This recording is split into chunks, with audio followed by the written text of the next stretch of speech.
복음을 전하던 바울과 실라는 복음을 전하는 가운데 엄청난 기적들을 많이 체험한 바 있습니다.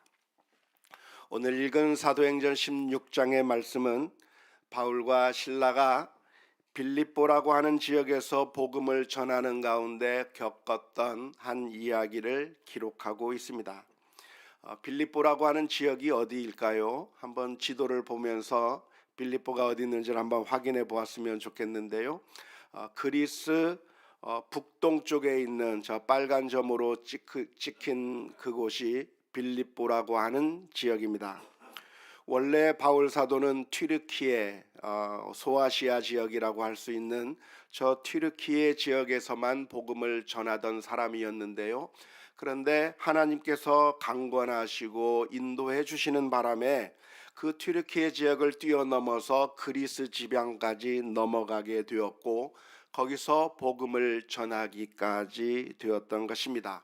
그런데 이런 빌립보 지역이나 이런 곳에서 복음을 전하는 가운데 하나님의 엄청난 능력을 체험하게 되는 그런 결과를 보게 되었습니다. 그 도시에 귀신 들린 사람이 하나 있었는데요.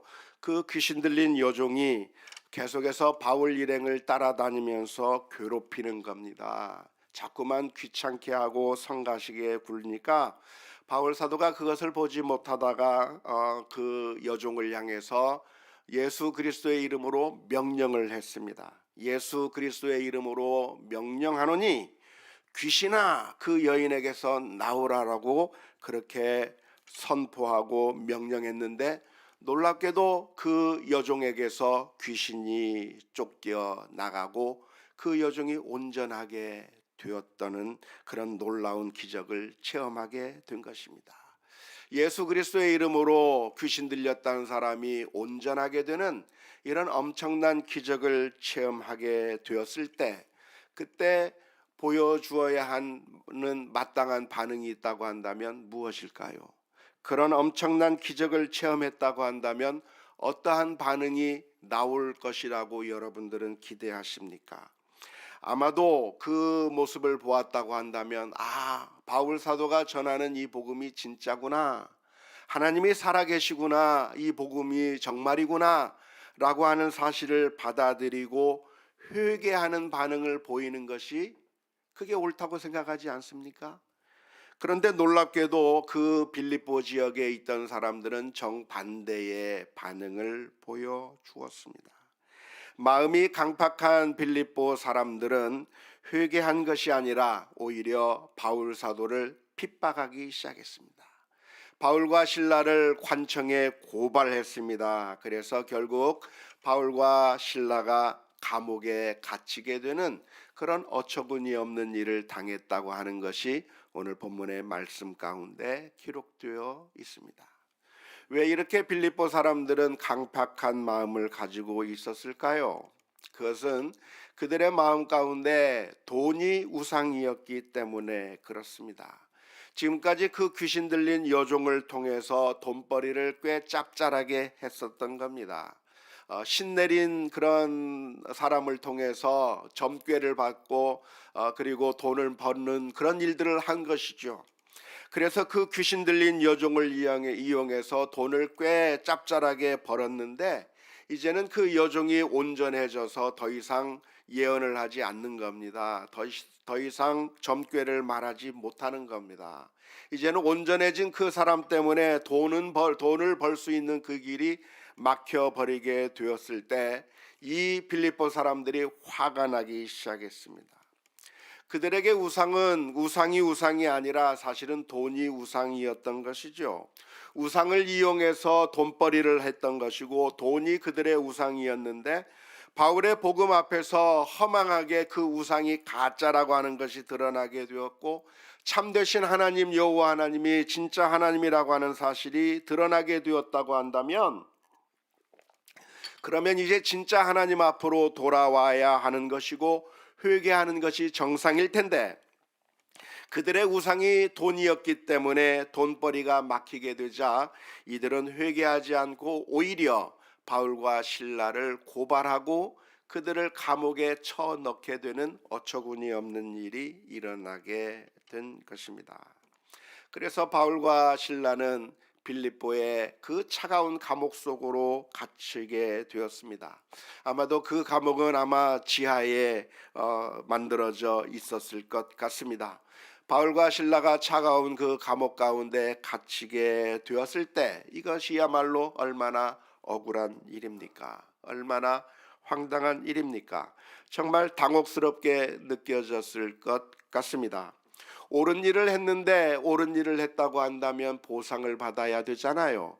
그런데 보상을 받는 것이 아니라 오히려 감옥에 갇히는 황당한 일이 벌어지게 된 것입니다. 정말 이런 일은 일어날 수 없는 일이죠. 만일 참되신 하나님께서 살아계신다고 한다면 이런 일이 일어날 수 없을 것만 같습니다.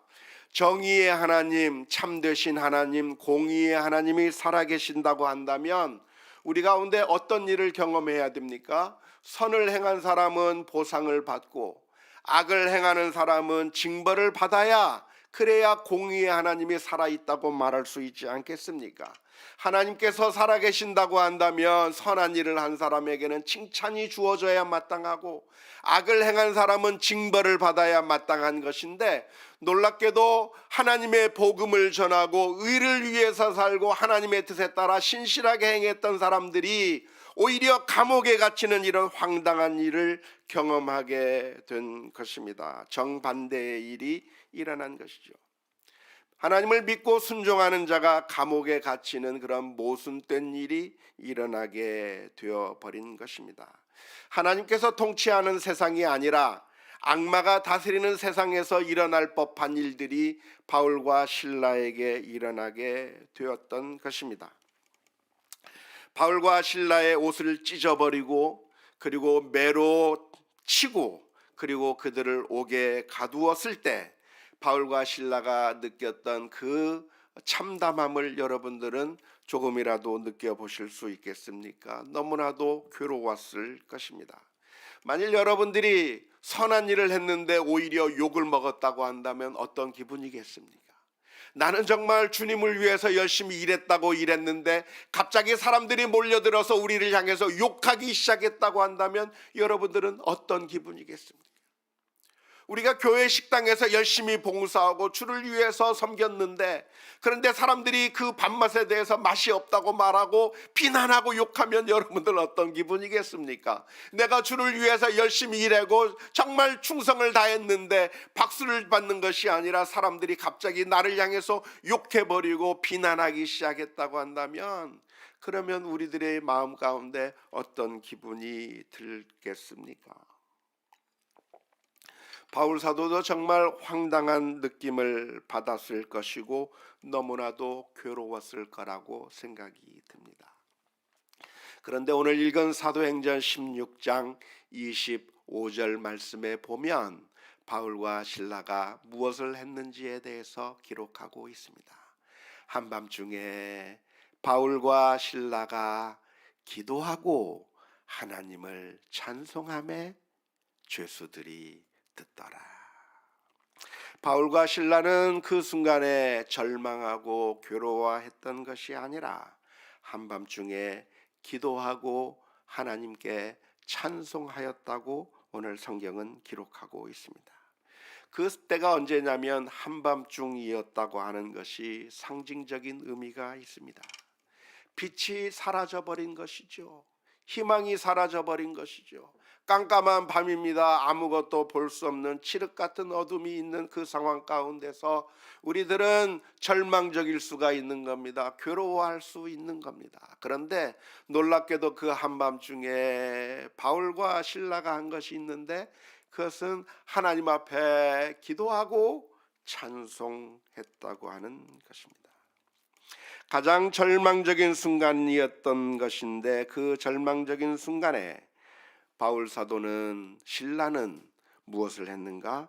하나님 앞에 기도하고 하나님 앞에 감사하고 찬양하는 일을 했다고 하는 것입니다. 우리 성도들은 어떻게 행동해야 할까요?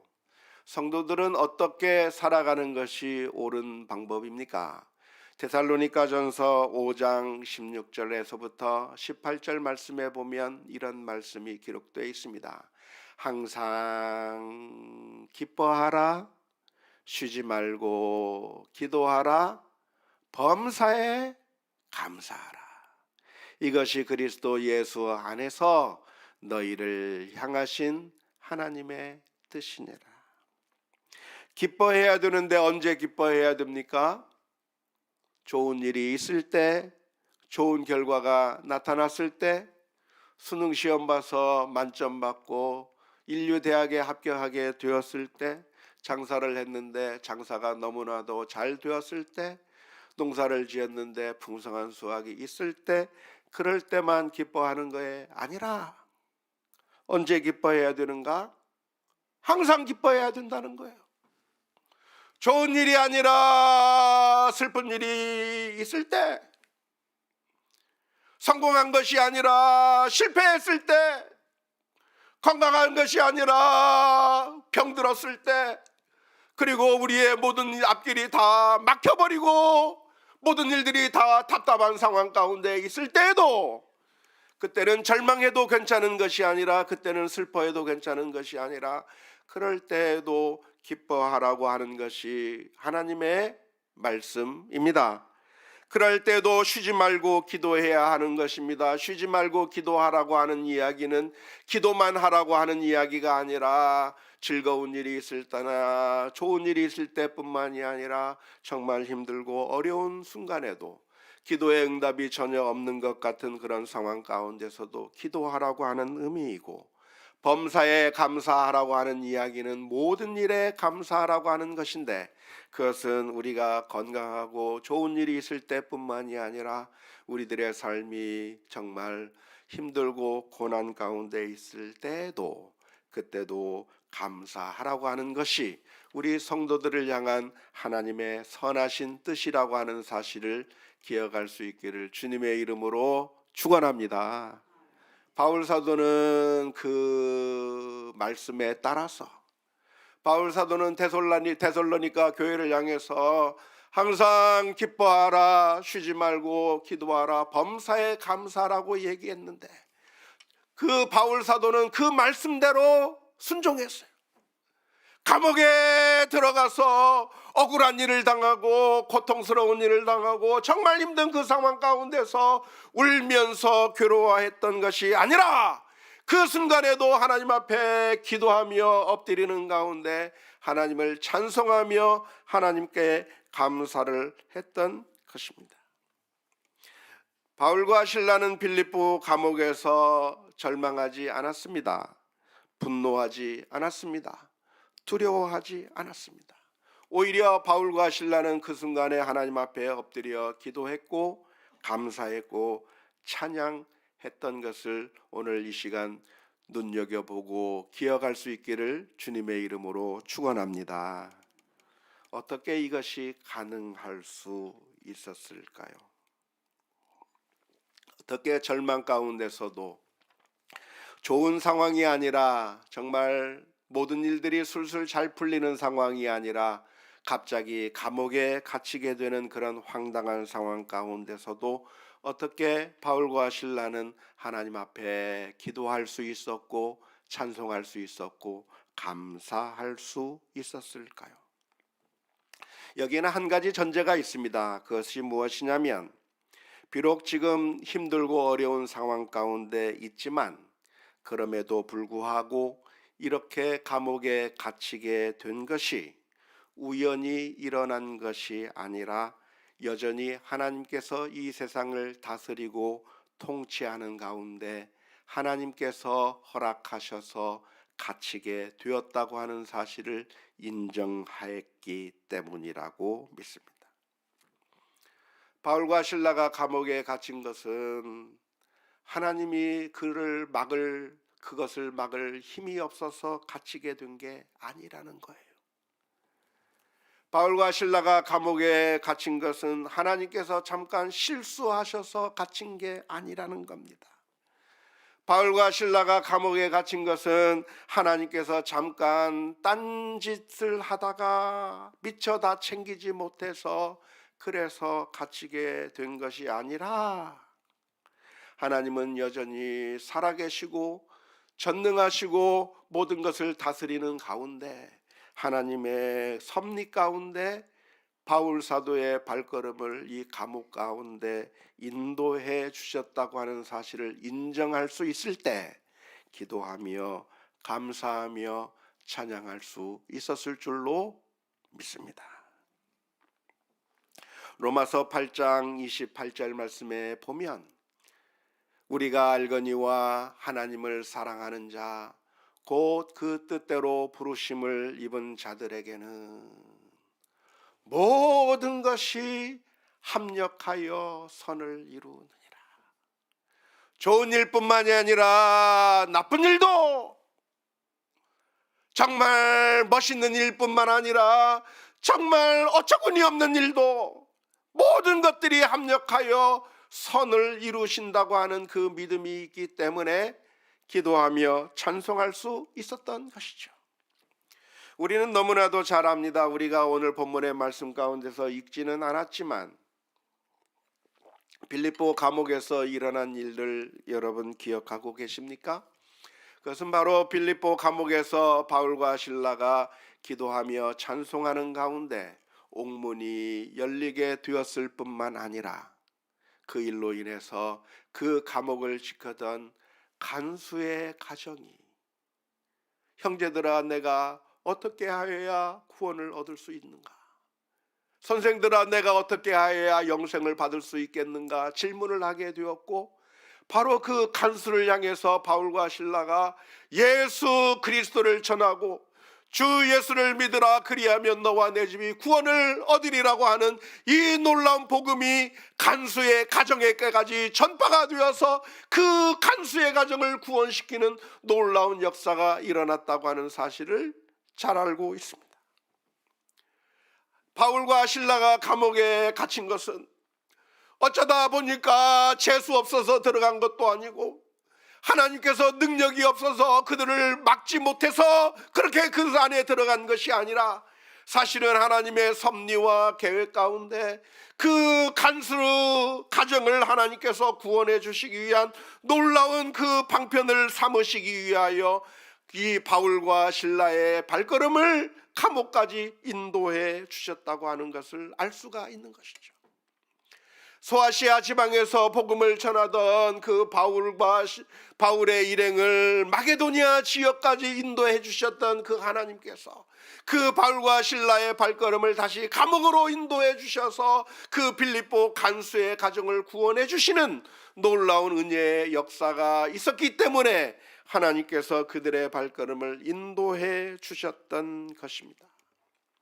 바울은 이 감옥에 갇히게 되면서도 그 가운데서 고통스러워한 것이 아니라 오히려 그 안에서 찬송하고 기뻐하고 감사할 수가 있었는데 그것은 감옥 밖에만 하나님이 계신 것이 아니라 사실은 그 감옥 안에도 하나님께서는 바울 사도의 기도를 들으시고 찬송을 들으실 수 있었기 때문에 기도하며 찬송할 수 있었던 것입니다. 하나님 앞에 기도하는 가운데 하나님의 임재를 느낄 수 있었고 하나님의 임재를 경험할 수 있었기 때문에 하나님을 찬송할 수 있었던 것인 거죠.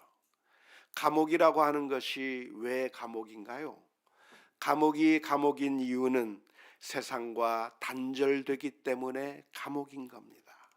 모든 사랑하는 사람과의 관계가 단절되어 버리고 연결이 끊어져 버려야 감옥이 되는 것인데요.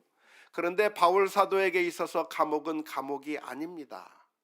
왜냐하면 그 감옥에 있어도 연결이 끊어진 것이 아니라 여전히 하나님과의 연결이 이루어지고 있는 거예요. 하나님과의 만남이 이루어지고 있는 거예요. 하나님과 소통이 이루어지고 있기 때문에 바울 사도는 비록 몸이 그 감옥 안에 있었지만 그 감옥이 감옥이 아니라 사실은 그 감옥이 하나님과 함께하는 천국과 같은 곳으로 변하였다고 하는 점을 기억해야 될 줄로 믿습니다.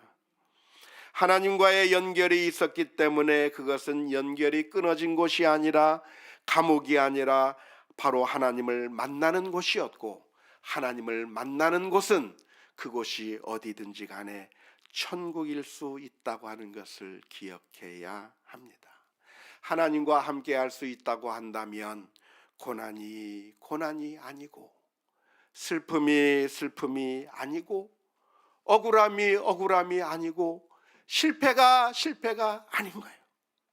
찬송가 438장의 3절 가사에 보면 높은 산이 거친 들이 초막이나 궁궐이나 내 주 예수 모신 곳이 그 어디나 하늘나라라고 하는 그런 가사가 있는데, 그 가사는 정말 진실의 가사인 것입니다. 천국이 어디입니까? 천국은 저 멀리 우리가 가보지 못하는 저 먼 곳에 있는 것이 천국이라기보다는, 물론 거기도 천국이겠지만, 우리가 하나님과 이 세상에서 동행하며 살 수 있다고 한다면 바로 이 자리도 하나님과 동행할 수 있기 때문에, 하나님의 통치가 있기 때문에 천국의 삶이 되는 줄로 믿을 수 있기를 주님의 이름으로 축원합니다. 그래서 바울 사도는 감옥 안에서도 하나님을 만났고, 하나님을 만났기 때문에 그것은 감옥이 아니라 연결된 것이고, 연결된 것이기 때문에 그것은 감옥이 아니라 천국일 수 있어서 항상 기뻐하고 찬송할 수 있었던 줄로 믿습니다. 잘 아시는 것처럼 저는 지난주에 코로나에 걸려서 일주일 동안 자가 격리를 했습니다. 자가 격리를 해야 하기 때문에 집 밖으로 나갈 수 없어서 어쩌면 감옥과 같은 곳에서 있었다고 말할 수가 있을 것 같습니다. 제가 감사 카드를 쓰면서 제일 먼저 썼어요. 뭐라고 썼냐면, 하나님, 코로나 안 걸리고 잘 지내게 해주셔서 감사합니다. 썼더니만 걸렸어요. 아무튼 코로나에 걸려가지고 자가 격리를 하게 됐습니다. 일주일 동안 늘 밖에서만 살던 제가 눈만 뜨면 교회로 오고, 늘 교회에서만 살고, 늘 집 밖에만 있는 것이 자연스러웠던 제가 일주일 내내 집 안에 갇혀 지내야만 했던 것이 고통스러운 것이었을까요? 아니었을까요? 예? 고통스러웠을 겁니다. 하지만 솔직하게 말씀드리면 그렇게 고통스럽거나 힘들지는 않았습니다. 열이 나고 몸살기가 있고, 그리고 기침을 하는 것, 기침 때문에 잠을 못 자는 것, 이런 것들은 불편하고 너무나도 힘들었었던 것 맞습니다. 하지만 집안에 일주일 동안 갇혀 있는데 나빴느냐 하면 나쁘지 않았어요. 왜 그럴까요? 사랑하는 제 아내하고 같이 있거든요. 제 아내랑 이렇게 일주일 동안 붙어 있어 본 적이 없었는데 일주일 내내 붙어 있으면서 그러면서 같이 있는 겁니다. 나를 향해서 약을 먹으라고 권해주는 그 따뜻한 손길을 체험하면서 그러면서 같이 있는데, 제가 우리 아내도 코로나에 걸려서 아프고 힘들 때 제가 설거지를 하면서 얼마나 행복한지 몰라요.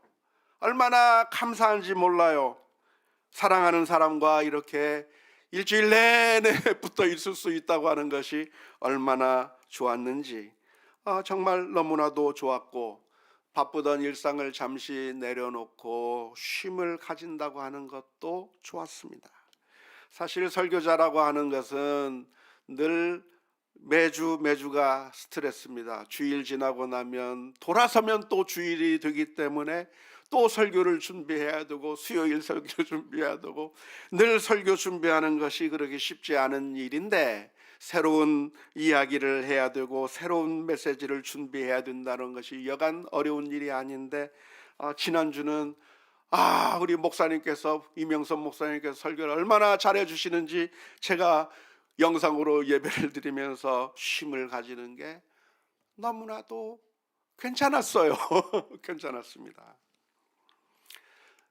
저는 그렇게 일주일 동안 보내면서 바울 사도를 생각해 봤어요. 바울 사도도 그러지 않았을까? 바울 사도가 감옥에 갇힌 것이 불편했을 겁니다.